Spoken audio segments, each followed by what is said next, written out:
What is up, you guys? Welcome back to Twink Revolution episode. What number episode is it? It's 22. 22. We should just stop doing that at some point. I don't know how to count. Neither does the Iowa Democratic Caucus. Am I right? Yeah. I've been following it extremely loosely because I don't get it. I don't know. I'm not from Iowa, and I've only been like an adult for like one presidential race, so I don't know. I feel like obsessively watching Iowa's electoral process is like an American sport. It happens also like the day after the Super Bowl. So it's an American sport if you're a bourgeoisie coastal elite fuck. I mean, full employment for pundit wonk assholes. I don't know. I was entertained. No, it's so boring. Not entertained? No, because Twitter was boring as shit, and so it's like everything else. What else am I going to do at like 12 o'clock at night? You wait for electoral returns from a deeply flawed caucus system. Yeah. I love how Pete Buttigieg declared like how they were victorious when like there's no results, and then today everyone's like, "Oh, do you still think that?" And he just literally looks like a robot just walking out of like some like cafe or restaurant or something. Like a robotic little fucking Chuck E. Cheese rat. Yeah. Yeah, so this episode is, I don't know, just us catching up. But also, it's been a while. Yeah, we've got a big interview coming up shortly. Yeah. It's pretty cool. It's with Mark Snyder, who's a sort of beauty expert and all-around really cool person. So stay tuned for that. But what have you been doing, Sam? Not much. It's gotten really fucking cold in the Bay Area. Been hanging out with some like shelter dogs, volunteering. That's pretty cool. Yeah, it makes me a little sad sometimes. Can't imagine why. Yeah, no, there's nothing sad about taking care of a bunch of shelter dogs.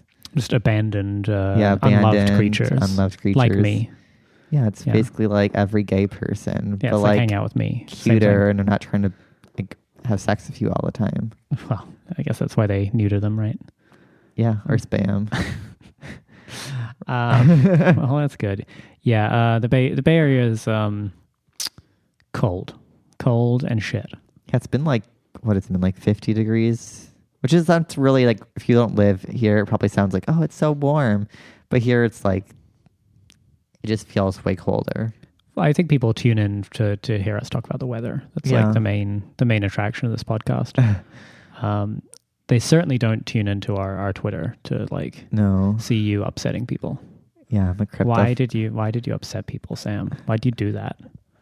I didn't mean to. I was just criticizing cancel culture, and then people got on my nerves, and it was late. And now you're fucking canceled. And I'm a vindictive bitch, so like I like to, be a bitch sometimes on Twitter, and then it gets me in trouble. And then people who like to cancel people on the left started noticing and retweeting. So I had to block a few people for the first time ever on Twitter. It's exciting for you. You took your block cherry. Yeah, that's hot. I don't like blocking people.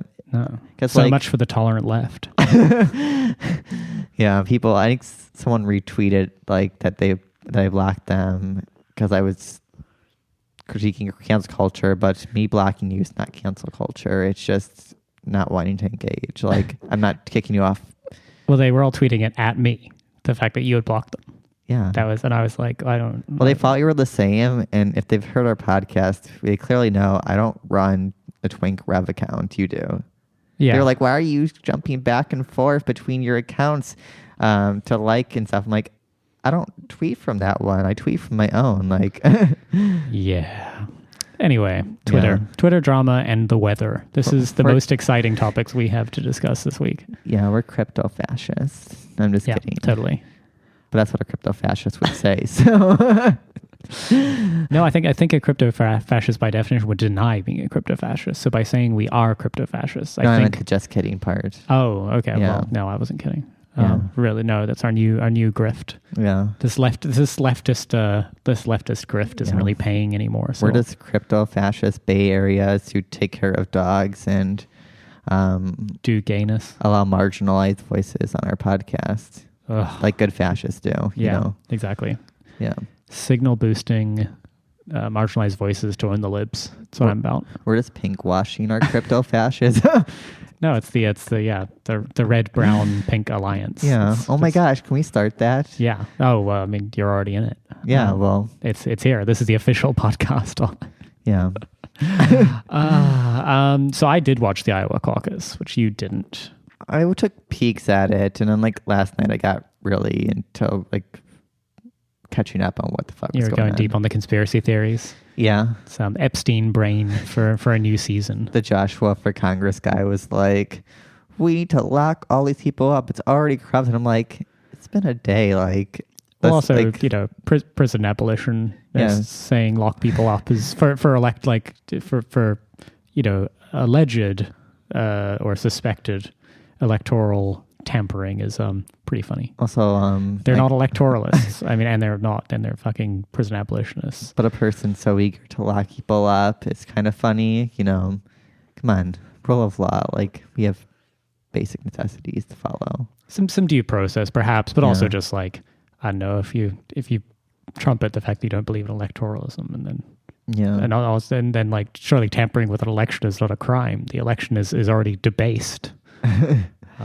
I don't know. Yeah, the Rose Caucus has been quite annoying as well on all of this shit, and I've noticed more of like the bread tube kind of like labeling as well, which I just assume is like from Conquest of Bread by Kropotkin, which just means like all this Red Caucus or Rose Caucus is just like anarcho individualism, liberalism, which makes me real happy. Like, yeah, there's some ANCOMs or whatever. I mean, all these sort of intra-left fights just feel incredibly low stakes when there's no left to speak of. I also saw a lot of people like the day before Iowa on like the left choosing then to be like, Bernie's actually not a socialist, he's a social dem, and they support imperialism. And Bernie's actually exceptionally bad. Today of all days will be the day I'll tell you this fact. Yeah.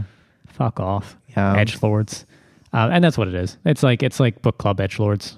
They can fuck off. And it's okay. They don't intrude upon the real world. They are extremely online. Yeah, and our valiant forces. What do you mean? This is we're in meat space. We're off. We pulled off the information superhighway to record this. And then we will post it online shortly thereafter and get straight back to tweeting. I feel like we've missed so much fucking news because we've done so many interviews and stuff. I mean, most of it doesn't matter. Like, I don't care that Kobe Bryant died because I don't like sports, but... Wow. How dare you? How very dare you? I mean, it's sad, but like, it's also sad when like Ethiopian children starve to death, so that's still going on. Well, the greatest evil, imaginable. I'd care more if I actually cared about the sport. You know what I mean? Yeah. Like, I don't care about people like I don't have any connection to like die. Like, I couldn't get excited about this one. Yeah. I was certainly sympathetic to those who thought that like dunking on somebody whose like body had not yet been recovered from the wreckage was probably not a good look. Yeah, no, I didn't comment because I just stayed the fuck out of it. I think it's gross to like try to smear someone when they just died, including their daughter. Like, that's gross. Yeah. And also I was like, you waited like, I think it was 17 years, something like that. Like, it's, why wait till he dies? Like, what a weird thing to do. Rush Limbaugh has lung cancer. What? Yeah. Sorry. Yeah. I'm sorry to break it to you this way. Why can't it be Henry Kissinger? Yeah. And this was sort of a repetition of the same pattern of like, I don't know. You can I don't know. If you express your joy, have those torture porn thoughts. There's a lot of people tweeting like a hot take, which is like, I hope it's painful and he dies slow. No, it's gross. Which I'd look like have your torture porn thoughts, but just like masturbate quietly to them in private, like the rest of us. I think don't say it on Twitter. I think everyone has a right to be hyped up on like opioids and just live out their last days in like blissful drug-induced highness. Lovely. Yeah. May we all go quietly into oblivion. Yeah. Yeah. Get well soon, Rush. Yeah. I fuck him. Like he is terrible. Yeah. But thankfully not really a relevant political force anymore. Yeah, I don't remember when he's done anything significant. He stopped. He Well, clearly he had some cancer fun now. Well, yeah, no, he's still broadcasting apparently. I don't know. It's okay. We'll broadcast through my inevitable late stage lung cancer too. That's my commitment to you. 15 years of smoking heavily really does the job. Did you see that Nina Turner did this whole thing about like Bloomberg being an oligarch and the media is like blowing up because they're like, this is just a smeared name. She's like, people are like from the Bernie campaign, like literally posting a definition, rich people buying their way into elections, which is literally what Bloomberg did. He just like paid a ton of money and like got votes from it. Vox Explainer. What is an oligarch? Yeah, that's, I mean, I don't know. Bloomberg is he's such a weird political force, right? Because he's not taken seriously by anybody outside of New York or like who literally has a media job. Or SF. In SF, I don't think even it's like he's not really making headway. But London Breed endorsed them. Yeah. Oh, sorry. Democratic machine politicians are clearly gearing up for like whatever quid pro quo comes with endorsing Bloomberg. I assume just money. Totally. I mean, London Breed does have a certain history of taking money. Yes, some gift cards to answer some questions about maybe. Yeah. I mean, if you have a history of basically just kind of grifting and taking money wherever possible, then I guess Bloomberg's the richest of them all. Why not? Just like bought it. He like just bought a bunch of people off, basically, which isn't surprising. Yeah, and they're changing the debate rules for him specifically, which is pretty cool. Yeah, I think that's. I mean, like that actually rules. Yeah, I think it's actually cool. Or it's like the I don't know if it's true, but the allegations that Pete Buttigieg and his like campaign helped fund part of the app that's like a nightmare. Was that true? Or so the money definitely changed hands. Okay. It's not clear. So this Shadow Inc., as far as we know right now, is basically all the Hillary for America tech nerds. Mm-hmm. And you can listen to our last episode with Wendy Liu about why technology sucks. Yeah, we're anarcho-primitivists now. Yeah, kill everyone. Hell yeah, roll it back to the Stone Age. But so these were all the Hillary for America weenies, and they went and started a disruptive Silicon Valley style startup to help campaigns enable with technology, like some nerdy shit like that. And I say that fully aware of the ironies, but the like. These people are clearly friends with the kind of nerds who go and work on a Pete Buttigieg campaign.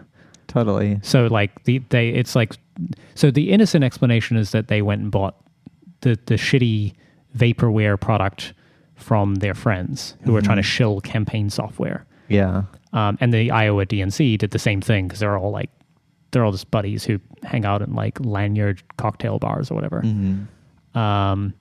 But clearly it then leads to some pretty deep questions about like, wait, what?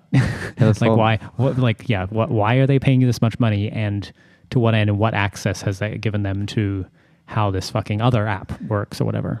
I just loved all the hot takes, basically being like, we literally helped initiate the Bolivian coup on like less substantiated charges than like what happened in Iowa. Like we stopped. They put a 61% like estimate vote here, and like that wasn't even the official poll, and they're cutting it off there. So it's like here they're like stopped the quick count. SOS Iowa. Yeah.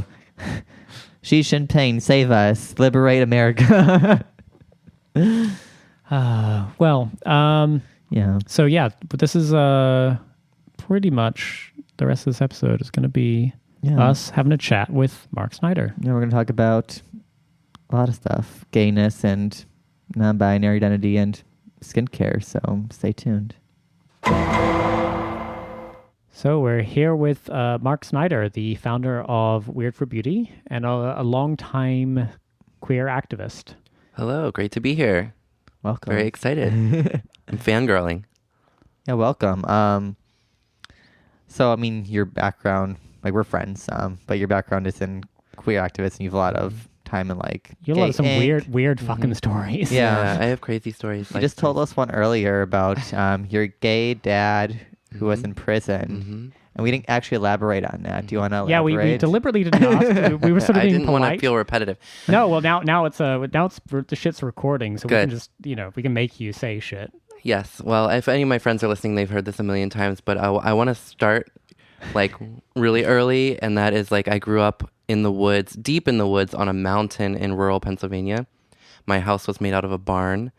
Amish people did a barn raising and built my house out of an old barn that was down in the valley, and I lived on the mountain with my mom and dad and my brother. And it was rural Pennsylvania, in the middle of Pennsylvania. It's like the middle of nowhere. It's Trump country. They call it Pennsyltucky. And you mean future Bernard Sanders country? I hope so. Yeah, my brother is on the fence. He's kind of like in that realm. But so that was where I grew up. My mom and dad were married, so I grew up, in that sense, in a kind of traditional way, although people viewed us as the wacky liberals on the mountain, even back then. And in 2008, I'll skip forward past the bullying in high school and all that drama. In 2008, I moved to San Francisco from Boston, where I went to college. And that year, like not long after I got here to San Francisco, I got a phone call from my mom, and she's like, it was like 3 a.m. on the East Coast, and she was like, your dad is missing. And he's been missing like all day and all night. He never came home from his insurance appointment. He sold insurance. And immediately I thought to myself, this has to do with him being gay. He was in a car accident, or that was it. That's what I thought. It's something, he ran away because he's gay, or he was in a car accident, died, or killed himself. Did you have a sort of cause to believe Yes, he might be gay? Absolutely. Okay. Since I was a little kid, I remember seeing my dad talk with his hands and cross his legs or do things that were like society would say were feminine. And then he would catch himself and stop right away. The opposite of Mayor Peter Buttigieg. Right. So I saw him doing that even when I was a little kid, because I was so feminine when I was little and very, very genderqueer, maybe trans, maybe thought I was a girl, like who knows. I was basically a little girl until I was like 8 years old. And so I always picked up on people, like perceptive of people's kind of actions and behaviors, and I would analyze them obsessively. So I saw that about my dad at a very young age. And then as I got older, I saw that my dad was hiring hot teenage boys to work on the garden quite often. Whomst amongst us hasn't had that thought at one time or another? And we had quite the garden living in the mountains. There was endless work to do. And then fast forward, I was the first kid in my class with the internet. And we had dial-up internet. It was very, very slow. Downloading a pornographic photo, it took like an hour. I remember I would go downstairs to the kitchen. I would grab some animal crackers and snack and come up, and the photo would still not be fully loaded to jerk off to. And anyway, first kid in the class with the internet. And then eventually I found some escort websites, and then I really knew that I didn't pull those ones up. My dad was pulling those up. Oh. So I actually told my mom about that when I was in college, but then they went to therapy, and it all got swept under the rug. So when I moved here in 2008 and he went missing, 3 days went by. And so by the third day, I had accepted that my dad he's probably dead. And I was beginning to be like, how am I going to process this? I took off work. And then, and I was calling all around my hometown being like, do you know where my dad is? I heard rumors that you were gay. Is my dad gay? What do you know? I was trying to investigate everyone and everything. And then my mom called, and we found out that he had been found in southern Florida, swimming in a canal in his underwear. And he had fled, and he was in the Miami-Dade hospital. So I called and I called and I called, and I tried to get through Miami-Dade hospital, and I finally got to a nurse, and she said, I'm not supposed to do this, but I'm going to let you talk to your dad. So she did, and I said, Dad, very first, right off the bat, I said, Dad, don't kill yourself. I can't handle that. I know you're gay. Like, it's going to be okay. We'll figure all this out. And he started crying, and he said, okay. And we barely talked, and he hung up the phone. And so it wasn't for a couple of weeks until I actually got to talk to him again. And during that time, he was put into the Miami-Dade jail, and stories about that. It was just really bad conditions. For being naked in the Oh, right. We didn't even talk about why he was... what is the crime? We're right. big on crime and punishment. I was big into the running away and going missing. So, yeah. So he was arrested. We found out that he was arrested for... agreeing with undercover cops to pay for sex with other men. How dare he? What a terrible crime that has real victims. Right. And the cop, when they met at the Wendy's to negotiate the deal, the cop threw in a 15-year-old and said, if you pay $100 or $200 more, we'll throw in this 15-year-old. And my dad said, okay. And that really, was the nail in the coffin. And then my dad kind of started to show up, I think, to a hotel and then they caught him. They arrested him then. Big sting operation. Later on, days later, he went to seal the deal. And so he was, entrapped in a sting situation and then put in the county jail, paid bail. The check bounced. So then they were calling my mom to pay that. But by that time, my dad had fled to Florida, but he had also taken a bottle of NyQuil and all these things and tried to kill himself. And that's why they found him in the canal. Gotcha. So then he was in jail for 4 years. They shipped him back to Pennsylvania in the back of a van, shackled, no glasses. He's basically blind like me. He was without his medication. He passed out several times. It's a whole nightmare. And then he was in jail for 4 years in a state prison eventually, which was a much better situation than the county jail. And then I would visit him in Pennsylvania. Yeah. So between 2008, 2012, when I would go home to Pennsylvania, I would drive many hours to this jail that was in the middle of nowhere and visit my dad.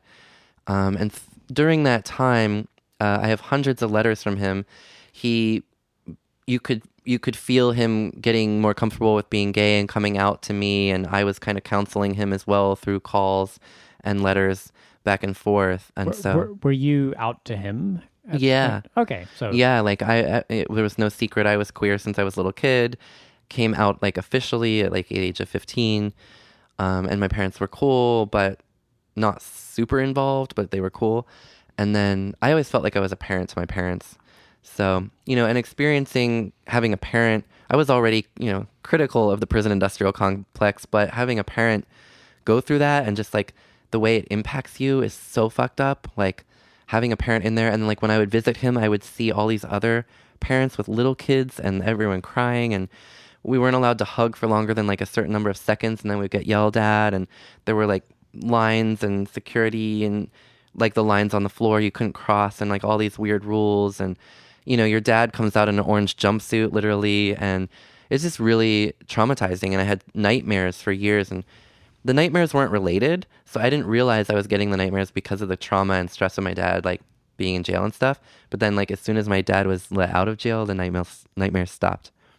Yeah, it kind of amazing as a system that it sort of institutionalizes obviously the incarcerated, but also their families and loved ones. People don't think about the families, and there's really no resources. I tried to find, it's kind of a life goal of mine to create more resources for people who have registered sex offenders as family members, because when your family member, it's the worst thing in society ever, and every politician runs on being tough on crime, and the first thing they want to be tough on is the pedophiles and the sex offenders, right? And so there's nothing out there. And then once you're in jail and you're a registered sex offender, in order to get out of jail, you need to have a landlord that approves your housing plan. So he had 80 housing plans submitted before finally he found cool landlords in Pennsylvania that were okay with him living there. Wow. And it was just luck of the draw, a miracle. I had an aunt who took all that time filling out the forms and notifying landlords, and not every family has that kind of resource. Not every family has an aunt that is retired that can spend all day doing housing applications. And so just even coordinating and getting him released from jail was a huge undertaking. My uncle, who had some money, hired a lawyer for him, but I don't know how good that lawyer was because he was in jail longer than most murderers. But, being a sex offender, I think a lot of people just rather see them dead, but they don't think about they have families and... Mm-hmm. Well, my dad didn't even do anything. Yeah, well, it sort of is. It's sort of a tough spot, right? Because it's a safe moral position to simply retreat to say, that this person's bad. Look at them, it's bad egg. You know, just Yeah. But you know, you and us, right, are leftists. Yeah.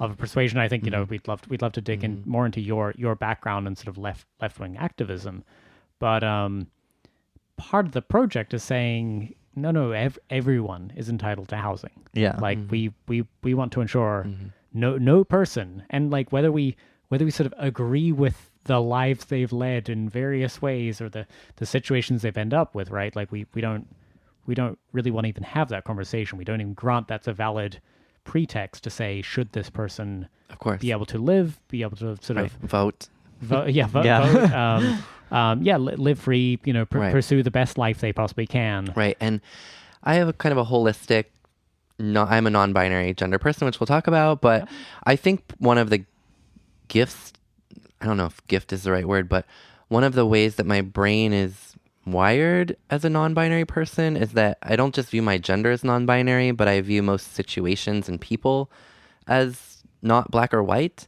And so while some people might categorize my dad as a bad person because of what he did, like I know my dad's a good person and I know he makes mistakes just like everybody else, and we're all complex and there's all sorts of factors that go into why a person does what they do and all of that stuff. So I was kind of the one person in my family that was able to talk to him and accept it, and accept that sexuality is complex and, you know, not even a spectrum, it's complex. It sounds like, I mean, you know, presumably being closeted. Right. Yeah.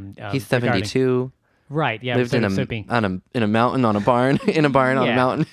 There was a lot going on there. That's, you know, and the thing is, one, in order to enter into that discussion, right, one doesn't need to sort of abandon subtlety or nuance to say, like honestly, you know, can 15-year-olds in this country consent? Yeah, probably not, right? But there was a lot going on in his life, and should we sort of be like, this person is just a you know, completely unreformable murderer? Clearly not, right? Like there's clearly like just our entire conversation positive, justice, quote unquote justice, and I really mean punishment, is really lacking in any nuance, right? And back to the housing thing too. Here in San Francisco, if you're a sex offender, you're not allowed to live within 1,000 feet of a school, playground, church, et cetera, et cetera. It actually renders all of San Francisco uninhabitable for sex offenders unless they were grandfathered in, you know, before that law. And so for my dad to move out here with me, it would be impossible right now anyway. He's kind of been downgraded. I don't know. He's still on some list, but there's very few places where he even can live. And the irony of it all is that, like, then people who are on the sex offender list end up homeless or end up literally living in the park, even though they're not supposed to live near it. So it's just so backward and crazy the way the whole thing is. And right. Even if if your intention was for the system to result in, you know, careful supervision by our you know, custodians of justice. He wasn't allowed to drink alcohol even until like 2 months ago, because there's different lists in different states and stuff. So now he can drink alcohol. And so in April, he's coming out to Palm Springs. I'm taking him to the white party. Aww. He'll be able to see all the twinks. I wish he could do Molly with me, but I'm not going to force that because that would probably be bad. I don't know. He might be on heart medication or something. Let him choose his own speed, perhaps. But but it would be so fun. And I think, partying with my dad in Palm Springs is going to be so beautiful. He's going to love it. Yeah, I mean, that's kind of like full story. circle. Yeah. Would you say your background with your dad and stuff was what led you to getting involved kind of in like, cause your background's very heavy in like the nonprofit, like LGBT kind of establishment? Was that part of your reasoning, or was it like just something you did and no, this kind of happened? I think it was just the natural result of being like bullied and genderqueer in the middle of nowhere, Pennsylvania. And also something about my genetic and brain wiring. Like when I was a little kid, I used to protest the circus. I was really big into animal rights when I was a little kid. And the first protest ever that it was the circus, I would protest all the time. I have old newspaper articles of me as a kid protesting the circus when it would come to town, and my dad would drive me. Maybe 11 or so. Nice. Yeah, and he would drive me to protests for animal rights. And also we lived in a place where factory farms are really ever prevalent. They're everywhere. And local farmers kind of would sell licensed and become factory farmers, right? And there's big chicken houses and everything. And on top of that, there's an extreme hunting culture. So my brother is like a full-on redneck, and he hunts and fishes, and he would smear the dead deer blood on my face and stuff. Hot. So everybody where I live hunts, and everyone's a farmer, like everyone. And so I was really struck by the cruelty and the suffering in front of me from a very young age. And I became vegetarian when I was like 15.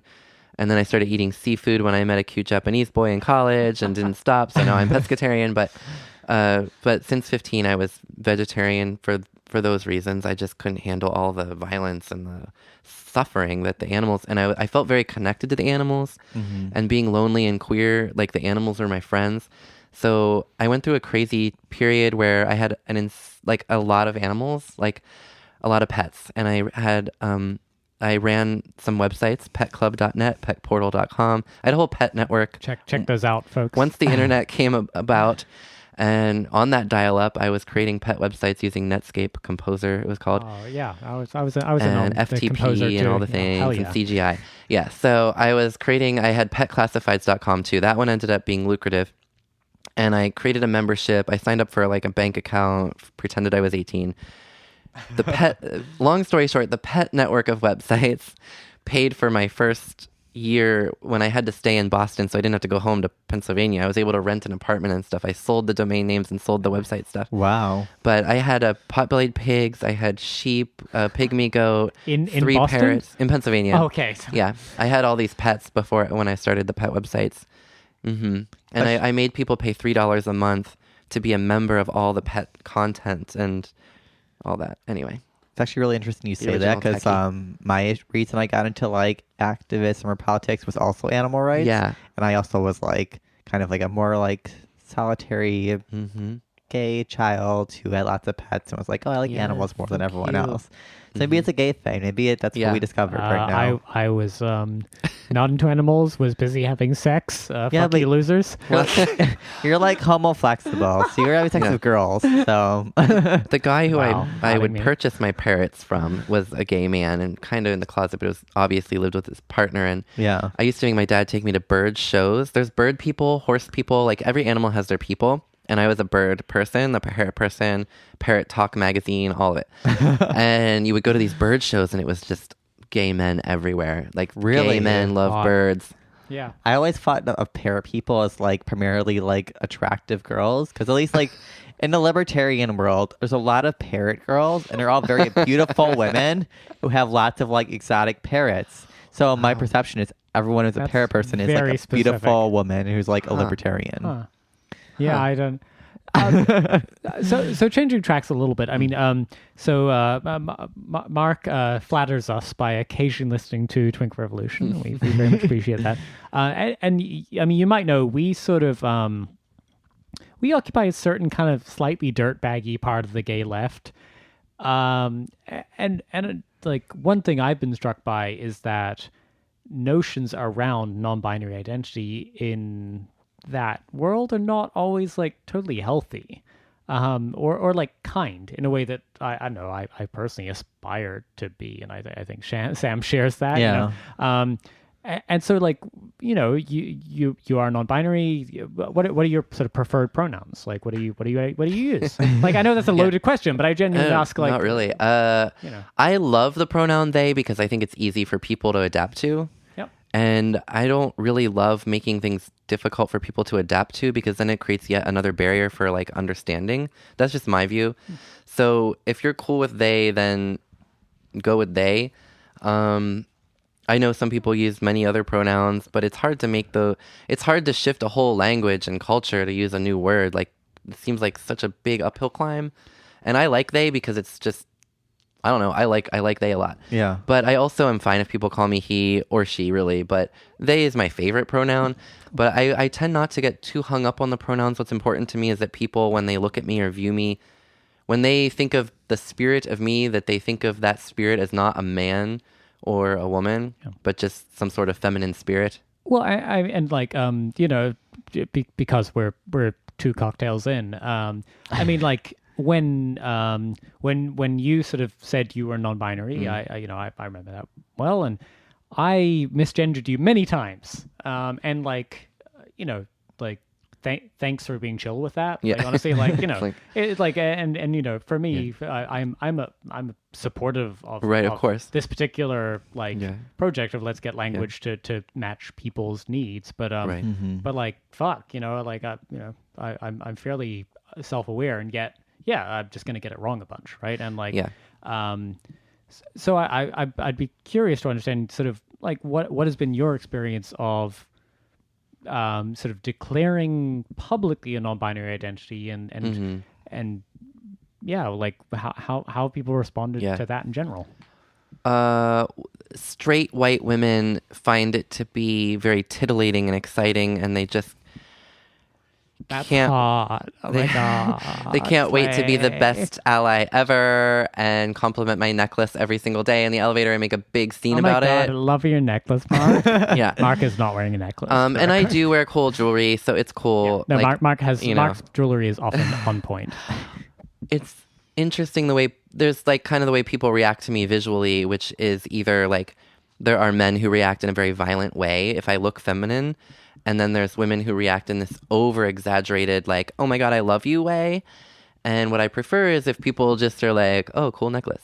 Or like, but everyone has a reaction. And sometimes that's cool. And sometimes I enjoy pretending that I'm famous. And that's kind of a survival mechanism.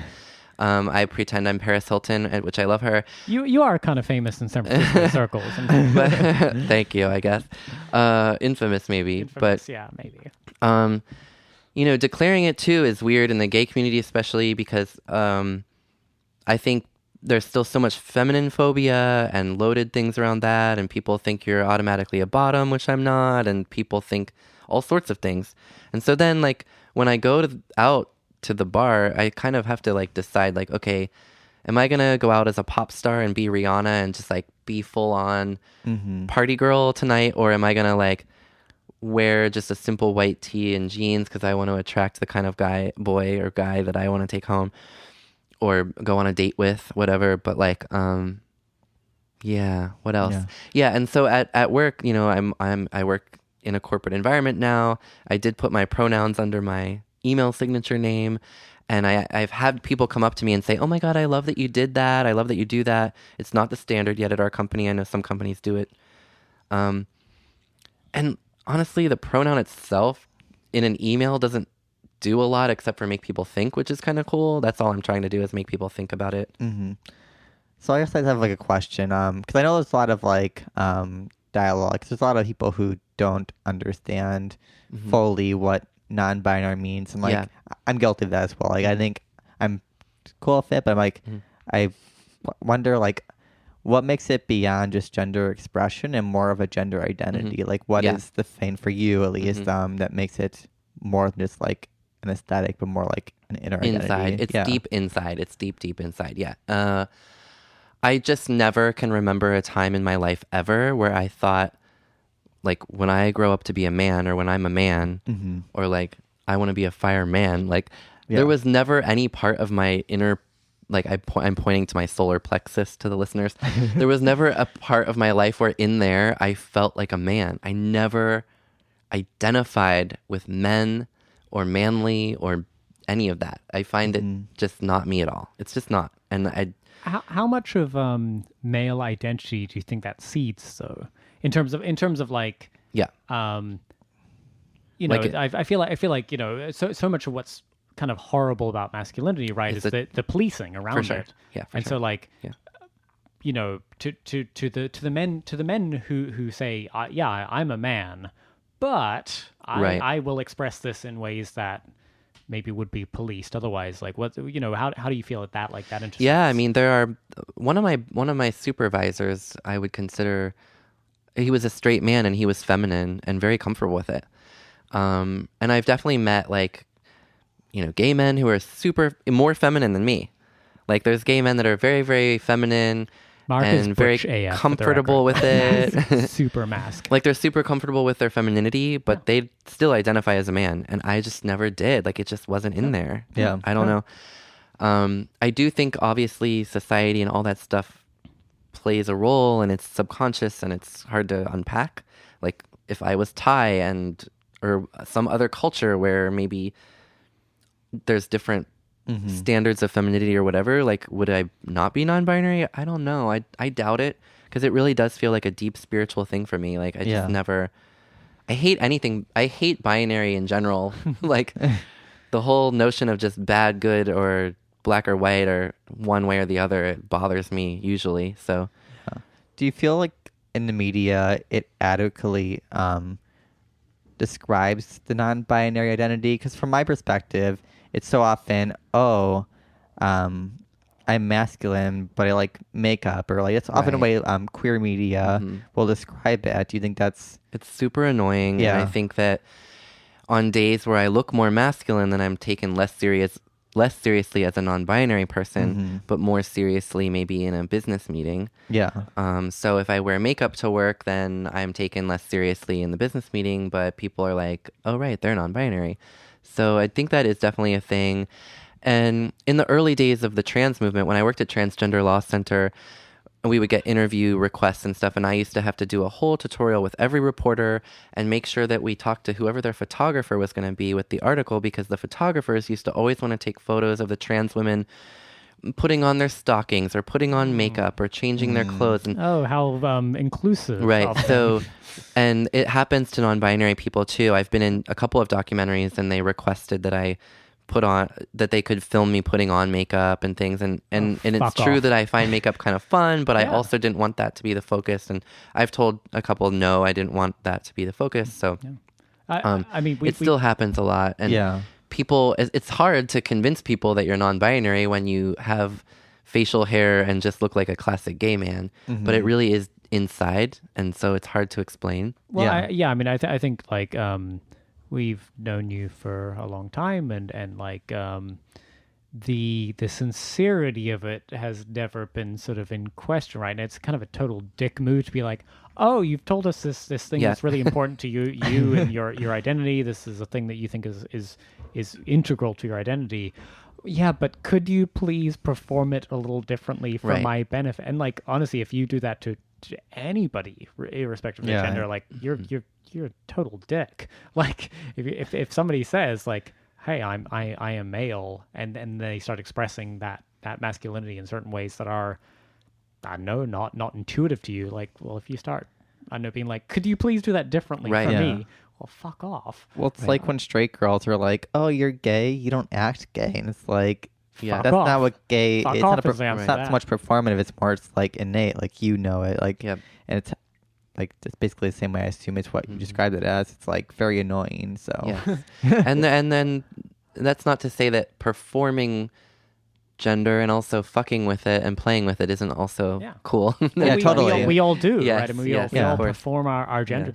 I am super curious about like how the non-binary identity intersects with gay identity, which you still profess, right? I mean, sort of your well, you've shaken your head at me. Kind of. I don't want sorry. Rather, would you know? Clearly, you spend time in gay communities, right? Yeah, explicitly gay spaces. Yeah, I always felt a little bit of an outsider among gay men, unless they're twinks, I guess. Sometimes you kind of play with gender, right? Some twinks, yeah. That's not true, actually. Now that I think about it, I'm questioning myself, because I enjoy hanging out with bears, or like different, because they're kind of outsiders too, like in some ways. Yeah, but I'm a daddy, so clearly you hang out with me, right? So I don't know. I think it's complicated. It is complicated because I don't always enjoy hanging out with like the queer activist crew, because they can get obnoxious. Yeah, and I got sick of that. And like kind of the academic queers, I get annoyed. So sometimes it's just like more fun to hang out with gay boys and like go out and look at cute boys and drink and like have fun. Yeah. Could you tell us a little bit more about what was annoying? Yeah. Tell us about Gay Inc. Gay Inc. is maybe separate from queer academia activist world, but I guess both communities engage in kind of the toxic identity politics and the toxic cancel culture stuff that gets a little old after a while. Yeah. Yeah, I mean, to the extent that you find yourself on the forefront of some of the stuff around identity. Yeah. It's super interesting to sort of hear what you think about that stuff, right? Yeah. Because like Sam and I are cis white gay males, right? And like we're Italian and Slavic. No, I'm just kidding. Yeah, you're canceled, fam. So like to the extent that you don't regard yourself as a victim of those who necessarily don't understand this stuff yet, or maybe like you're just gonna fucking fuck it up, right? And like get it wrong and be like, I don't understand this at all. No, because I think I'm willing to meet people where they're at as long as their intentions are pure. And I think intentions are really important. And a lot of times with the cancel culture stuff, like they don't ever take into consideration intention. And that sucks because I believe in restorative justice, and cancel culture is the opposite of restorative justice. And the people who are often the most cancelers claim to care about restorative justice, but then they perform the opposite. It doesn't make any sense. Yeah. Death penalty for people who misgender others. Right. So I think like my guiding principle in life, my religion, my everything, and the core principle that brought me to be like a socialist or whatever is just compassion. And so I think, we have to have compassion. Yeah. Well, not. I mean, you're underplaying yourself there. Not whatever. I mean, Mark is an avowed socialist and a comrade of ours. We're drinking Cuban rum right now. It is a smuggled Cuban rum. Yeah. But gay men, I will. There's times when I don't feel comfortable hanging out with gay men, but there's times where like my little friend group of gay boys has been such a wonderful and supportive, amazing community here in San Francisco. There's like maybe 20 of us that are like kind of close, and 5 or 7 that are super close, or then there's like 100 that are like the friends of friends of friends, like, and having that network of friends that will just, I know if I'm bored, somebody will be there, or if I'm in trouble, somebody will be there, has been just so amazing. Like I could not have asked for anything better. I love having that friend group here in San Francisco. And yes, they are mostly gay boys that are Asian and white, but amen. That's chosen family, right? It's kind of it is a beautiful notion. Yeah, and it was situational. I mean, it's in San Francisco. Throw a stone, you're gonna hit a techie who is Asian or white. Like that is the population, and so that's kind of how it fell in place. Before living here, my community in Boston was actually more like queer and trans activists, college friends from college, and things like that. And then it just kind of like who you meet and work with and stuff like that, it just falls into place. So you run a beauty channel. Yeah. Which so all of this, I mean, has been fascinating, but honestly, like Sam and I look like shit. That's not true. You like to shit, Sam. I only look fine because I'm 24. Once I go, I'm adorable. Sam's a baby and has like the skin of a baby. But you run a kind of amazing channel mostly on YouTube, right? Well, or is it you were on Facebook, right? I would say the majority of like hits or views are when I post things to Facebook, like videos.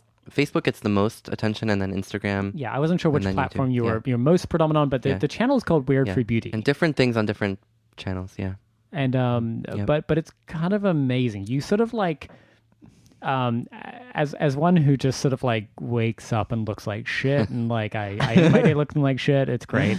We were recently described as somebody gave a description of us, and I was described as a Soviet agitprop with dead eyes. Yeah. Which I think is the Italian eye bags. Mine was cute, small, with big, ears like Gizmo. Gizmo from Gremlins, which is like the thing every hater and lover has commented on is my ears, which I'm okay with. Sure. Like, the ears are cute. I can fly, apparently. That's what they told me on Twitter. But I want to know, people like me and Gian who have almost no beauty regimen, how can we start to stay beautiful? Like, what do you do for your skincare routine? Okay, well, first of all, I think that there's 2 things. Like, one, there's like society standards of beauty, right? Yeah. And then there's like what you think is beautiful yourself. And then there's how those 2 converge and then create a mess in your brain. and the mess in their brain is kind of hard to untangle. And so we won't try to do that here, but it's hard. Like, on one hand, like, I want to look young and beautiful. On the other hand, I'm genderqueer and I have my own aesthetic. And like, what that means is everybody has their own, like, if I look like Joan Rivers when I'm old, I'll be happy. Yeah. I want to look like I had plastic surgery and like an alien. Yeah. And other people don't want that. And some people are striving for something that is unhealthy and dangerous in a different way. Yeah. But I think like there's that dichotomy of like, do what you want to your body is really empowering, but if you're doing it for the wrong reasons, is it empowering? And all of that. It's hard. But skincare. Everybody should have a skincare routine, because not only is it about preserving your beauty and your health, cancer, and it's your health. So everybody needs to do the most important thing, which is wear sunscreen every single day. Well, fuck. That's the only thing. There are some studies lately that show the chemical sunscreens can be seeping into your blood, but there's not a lot of studies on it. So mineral sunscreens are the best, but some of them leave a white cast on your skin, which, some people don't like. But here's the main key is like moisturize and wear sunscreen during the day. And at night is when you want to really use your actives. And actives are going to be your retin A, your glycolic acid, your azelaic acid. So anything that's like an acid, except for hyaluronic acid, that's a very mild like moisture thing. But basic skincare routine for everybody is just 4 ingredients. In the morning, you'll do your antioxidant like a vitamin C, and you put your moisturizing sunscreen on top. At night, when you go to bed, you put your retinol, retinoid, or retin A, and your moisturizer on top. So that's just 4 things. It's the basic skincare routine for everyone. Things a day? So those 4 things are the ones that are most scientifically proven. The core. I am a huge fan of azelaic acid. It's my favorite skincare ingredient because it helps with exfoliation, it helps with acne, but it also helps reduce redness. So it's kind of like an all-in-one. But almost anything you want to make sure you're covering with moisturizer, and during the day, make sure you have sunscreen. How do we get rid of like deep under eye we're black? with Italian. We with the under eye bags. Under eyes are the biggest question that I get in the skincare world. Yeah. And under eyes are caused by a few things. One, genetics. Most of us. I have really deep set eye, under eye, and dark circles. Yeah, us too. My Soviet agitprop eyes. Yeah. So when it's a genetic issue, the best you can do is brightening things like vitamin C and all that, and then use filler, which is a Juvederm or a hyaluronic acid injectable. And what that does is it puffs up the skin so that there's no more shadow, and it brings the skin away from the dark kind of blood vessels underneath, puffs it up, and then it's gone. Wow. And it's a miracle, and it lasts about a year, and you'll pay about $500 to $800 for under eye filler. Okay. Or under Medicare for all. This will be universal. I'm hoping that I can be the first gender non-binary person to get transition-related care, including facial feminization, covered by insurance. Oh no, we are lobbying for that. We are signatories to this. I want facial feminization so bad. And then the other cause of dark circles is allergies and breathing. So people with bad allergies who don't breathe well at night and stuff like that can cause dark circles. So, an antihistamine can help for some people. Oh, fuck. Well, that explains a lot. That does. I've never once breathed clearly in my life. Same. I wanted to kind of just big up your channel. And sometimes, in some sense, like, you do, the conceit of it is kind of like bonkers. I hope you don't mind me saying, but like you test out some weird shit. Yes. The original idea was to really focus on like the weird things people do for beauty. I've seen these like foils on your face and all kinds of like just the weirdest bullshit. Needles, the micro needling at home, I don't recommend anymore. No, it didn't look good. I do still electrocute my face almost daily with a small microcurrent device. And Mark looks great, just for the record. So if the listener can't tell, like, I mean, take their advice, not ours. Thank you. I use a red LED light at home. I'm always down to try anything that's super weird. I've tried all sorts of ingredients. Trying to think like what's the weirdest thing I've done, but you've done a lot of like weird roller things. The needles, needle rollers and shit. Where I'm like, I would never go near that. That looks like a sex toy gone wrong. I'm fine with pain, injectable. I do all the injectables, the Juvederm, the Botox, which when you think about it, Botox is weird because it's botulism that you're putting in your face and paralyzing your muscles. I love that for you. but I love it. Yeah. And you look great. So, so where would our listeners find Weird for Beauty online? Yes. Oh, the other thing I really want is the all therapy. That's the ultrasound on your skin tightening. Oh shit! Yeah, we'll get the vampire facials. We'll get the OnlyFans money on that immediately. So just Weird for Beauty. It's FOR on every channel. Like Instagram is like original content. Okay. And then weirdforbeauty.com, you'll see everything. But on Facebook, I share other people's weird beauty stuff. So Facebook's the best because then I share links to people doing really weird shit, like for beauty. So in between our Joe Biden endorsements and right, we can get. Oh, and one last thing about the skincare world: clean beauty, organic beauty, all of that, big scam. Like, I know everyone wants to be vegan and pure and clean and natural, but like putting these clean beauty products on your face that have essential oils in them is a nightmare. Essential oils are really strong and irritating and terrible for your skin. Don't put anything you would eat at brunch on your skin, like citrus oil, orange peel oil. That doesn't belong on your skin. Go for the scientific lab developed products. It doesn't have to be tested on animals. I love that you say that. You heard it first here. Drink your mimosas. Don't put them on your skin. Right. I only sort of lather foie gras on my face every morning. Good. It's how I keep my Soviet agitprop dead eyes looking so fresh. There is a sperm facial that's very popular right now. We went to New Zealand recently. Yeah. And we're sheep placenta. Somebody asked us to pick up the sheep placenta one on the way. Have you heard of the foreskin cream in like South Korea? Yes. That's the stem cells, right? Yeah. It doesn't. They're not really like getting it from many babies. There was like one baby 10 years ago. Right. So. Some skin cell line. Oh, they're like genetically reproducing them in a lab. Oh, well, that makes me feel much better. Mm-hmm. Say the babies. Yeah. And I don't know who in the house has the drunk elephant, but you don't have to spend $80 on your vitamin C serum. You can spend $10 at theordinary.com and get just as high quality. The what now? It's somebody in your home has drunk elephant brand. Well, it's clearly not you. It's clearly not me because I don't know what that is. I don't live here, so so apparently we've solved the mystery. Yeah.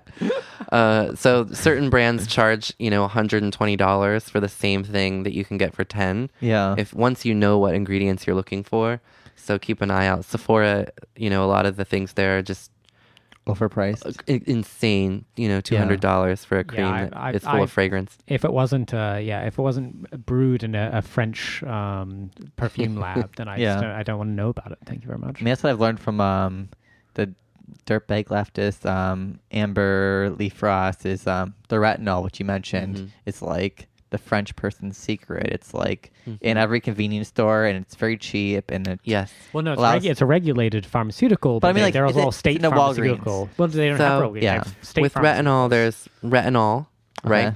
So retinol, when you put that on your skin, your skin has to transform that into Retin A. Okay. And then there's retinoids, which are a little stronger. Mm-hmm. When you get to Retin A, it's prescription in the United States. So that's why every year when I go on vacation to Mexico, I buy my Retin A, my Xanax, and my Ritalin. So smuggle that one back. We're going to Mexico next month. So. Okay. And the other amazing thing about Retin A, first of all, it has the most science behind it. It's been studied for many, many years to be an anti-aging ingredient. But the other thing that it helps with is preventing skin cancer. If you apply Retin A a few times a week, it can... It helps with cell turnover, so that helps to prevent your skin from getting cancer. Yeah, I feel like I need a lot of cell turnover. Yeah. I'm sort of just a husk at this point. If the French can smoke and drink and like eat fatty foie gras all day and say beautiful, it's clearly working. Yeah. But I kind of want to move over to more of the gay ink kind of world. Like, you've had a lot of background in like the kind of gay nonprofit industrial complex. Like, what is your thoughts on gay ink and like its role in like pushing like neoliberalism and shit?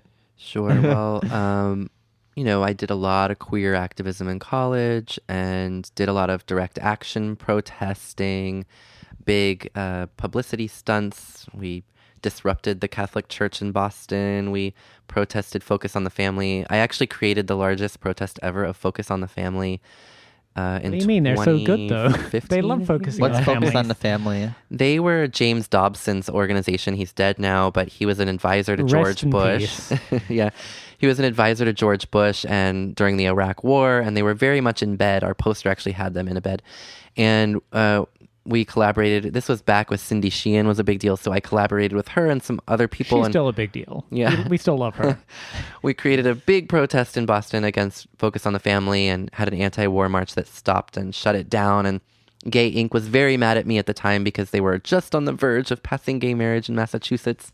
And Can you tell us a little bit more about what Gay Inc. means? Right, yeah, for sure. And so, I think most nonprofits are on the spectrum of like how corporate friendly or not they are. Yeah. And it's all really a side effect of capitalism in the end anyway. And at the end of the day, we all need to make a salary, right? And I wanted to do what I could within that paradigm to make a difference. And so, I worked in the LGBTQ nonprofit world for 15 years doing communications work, storytelling. I've always believed in the power of storytelling to make a difference in people's lives or in the world. So, and so I would say Gay Inc. Look, it's your HRCs of the world is kind of the classic example, but they endorse so-called centrist or moderate, aka pro-corporation interest candidates. They're very hesitant to say anything that is beyond what the notion of mainstream Americans believes or says. Almost every LGBTQ nonprofit in America relies on one messaging resource. And I won't name it, but you can look it up. They all rely on this one group to provide their messaging guidance and messaging research. And a lot of that research is based on what will calm down the fears of the so-called conflicted middle audience rather than what will excite the base. I feel so excited in my base. Right. And this plays out obviously right now in the election, right? Like Bernie and Elizabeth are using language and messaging that does convince conflicted voters, but also excites the base at the same time. When they're in a focus group, both of those constituencies are turning their dial. But unfortunately, there are people who really believe in like really slow incrementalism where you have to convince the people that are afraid and conflicted in the middle. And at the end of the day, you end up losing those people anyway. And so I think it's a failed strategy, and we saw that it failed because when we were trying to win marriage equality, and I use we loosely, we lost in 30-some states, and it was like hundreds of millions of dollars wasted. We didn't win until the Supreme Court. Right. We relied on a Supreme Court decision that was sort of marginal. Right. And if you're going to run campaigns or if you're going to believe in electoral politics, then I would hope that the messaging you're using is something that would advance us in the long term. But the messaging that the gay marriage movement used actually set us back because it was all about, we're just like you. We look like you. We have a white picket fence. We're middle class. We're white. Yeah. Like, it actually set us back in terms of trans liberation or any liberation. It was because it was about equality, not liberation. And so there were times when I was protesting that as a youth. And then when I was working in it, I was trying to push the gay marriage folks to be more inclusive. I worked at a family organization called Our Family Coalition. And at that time, I had already moved to San Francisco. And the gay marriage folks in California were not including LGBTQ families because one of their focus groups said seeing gay parents with children didn't poll well. It didn't work well in the focus groups. And so the family organization was even upset. Now we would find that to be so crazy because we know that children and families actually are the most convincing. Yeah. And I think it's funny as well, the whole gay marriage thing as being the pivotal point for gay rights. I remember when that passed, everyone was like, oh, there's no more fight left. But when you look at the history of like the LGBT movement, it was more tied into like materialist things like housing and like healthcare. But it was basically parking. But it was taken over by primarily more middle income, white, gay, and lesbians. Were like, oh, gay marriage and stuff versus like and some of them, I mean, bless their hearts, some of them really thought that the rising tide was going to lift all ships. And I never believed that. Yeah. And I in a meeting once, a big town hall in Boston, a couple of my friends and I stood up and protested and said this is the wrong priority. At the time, this was like maybe 11 or so, I don't know. But a lot of LGBTQ youth it was a very high suicide rate in Massachusetts. I think they were up to 5 times more likely than their straight peers to commit suicide. Yeah. And the marriage people kept saying, oh, well, marriage is going to reduce the suicides and stuff. And it didn't. Like the youth suicide rate still stayed. Hasn't, right? I mean, I don't know what it is now, but it's not much. If it's better, it's not. It's better quite enough. marginal. Yeah. So, and that was their shtick. The rising tide would lift all ships. And of course, all that money that flowed towards marriage just magically started flowing towards youth and trans women of color. Yes, right. Yeah. Pete Buttigieg's campaign is strapped for cash now, right? Right. Do you think come back, we'll fight for you later. Right. Do you think this kind of modern narrative by Gay Inc., which kind of protrudes this idea of we're past the hill of full equality for everyone, who kind of breaks that heteronormative behavior, is kind of hiding the fact that we still have a large percent that are heavily disenfranchised with homelessness and mental illness and lack of acceptance still, which is my take. I think a lot of this oh, we're so woke now, but in reality there's still a lot of suffering that's primarily tied to capitalism, which they're completely ignoring. Of course. And I mean, to be fair, there's a lot of people that work at HRC and a lot of people that work at all those nonprofits who are just like me. Yeah. And they're pushing from within to try to make it better. But at the end of the day, there's about 4 or 5 funders who are all mostly white gay man based. Timothy Gill is one of them. Wow, don't out me on Twink Revolution, my funding activities. So the Gill Foundation is one of them, and you can look at who the Gill Foundation funds and what they fund for. And the majority of their money is certainly not going towards trans liberation or queer immigrants who are in cages. Yeah.